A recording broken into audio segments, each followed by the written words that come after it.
Jerry Springer gets a lot of criticism, great ratings, and loads of publicity for broadcasting a daily dose of real-life sex, perversion, and violence on his daytime talk show. Well, maybe it's not all real life. But do the other daytime TV staples, the soaps, get a free ride for their endless string of steamy sex scenes and outrageous storylines? We have people laughing already. Fox News Channel shines the spotlight on sleaze TV. Today, are soaps too sexy? All this week, Fox News Channel's focusing on so-called sleaze TV. The show everyone's wringing their hands over, of course, these days is Jerry Springer. But soap operas have been successful and sexy for years.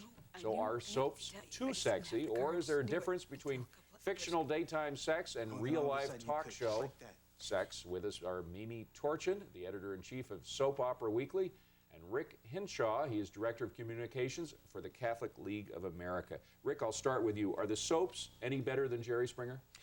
Well, I suppose they're better in the sense that you don't have the gratuitous violence, but I think you have a real problem in terms of really the saturation with sex on daytime soaps, and it's particularly a concern today when you have so many young people unsupervised at home with two-income families and whatnot, watching this kind of stuff and the impact that it has on them. It's really a case of a real question of social responsibility. You know, Hillary Clinton criticized Hollywood a couple of years ago for glamorizing smoking and leading young people into the dangers of smoking through glamorizing it. I think we have to look at what we do on television also, and the messages we send to young people about sexuality, which misused or perverted can create great traumas and troubles for young people. Mimi, does the time slot that soaps appear concern you at all, that kids might be tuning in? First of all, I find nothing wrong with sex. I mean, we wouldn't be here without sex, any of us. But we're talking about for kids. Well, first of all, there's not that much sex on soaps. Do you watch soaps? No, I don't get a chance to regularly, but I catch enough of them to see what's going on. I look at some of the magazines. I certainly look at the studies that have been done that well, it's bring always out people the who don't watch soaps who tell us how much sex there is on soaps. I've watched them professionally. Well, there have been a number of surveys that have studied them thoroughly and tell us how much sex is on them.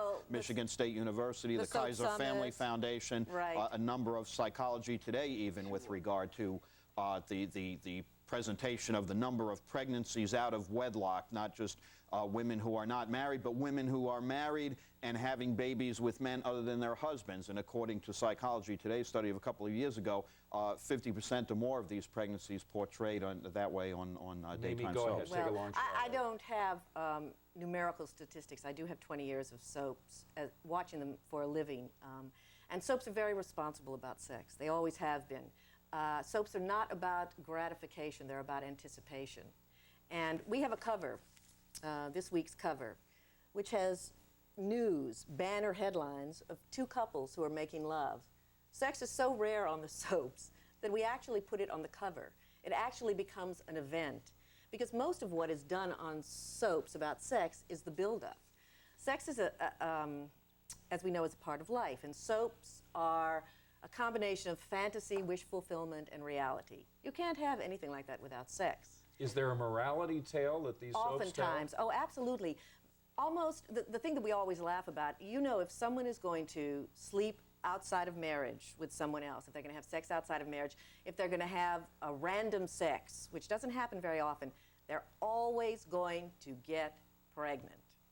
It's just, you know the plot line in advance because you don't... And pregnant, in this case, usually means trouble of some kind. Otherwise, it's not good story. It does mean trouble because they're either too young, they're either married to someone else.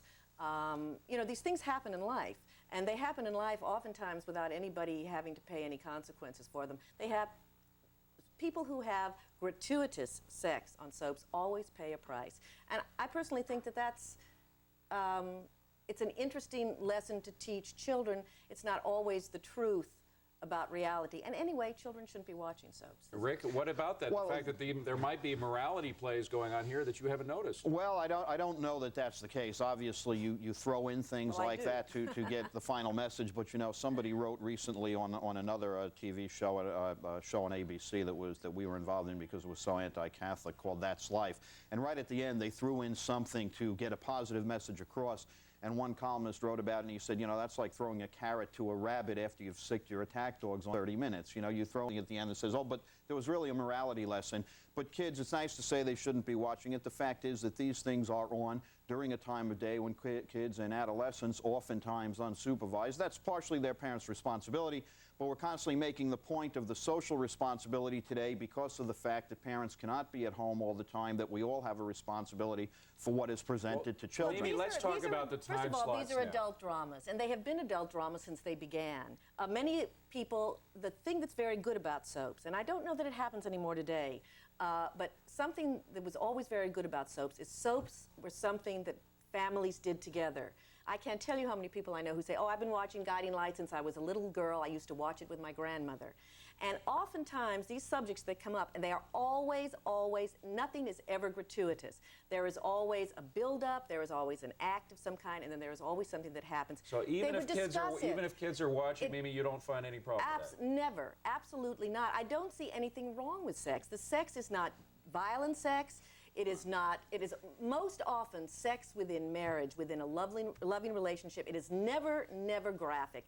No, I take that back. Every once in a while there is something that even I find offensive. But like what, for example? Well, there was a shower scene once on a soap that I thought went a little bit too far. I mean, I have to be honest, there are a couple of things, but mind you, this is 5 days a week for 30 and 40 years, and once every, year and a half or so, we find a scene we find offensive. Very quickly, Mimi, we don't have much time. Are soaps any more or less sexy or graphic than primetime viewing?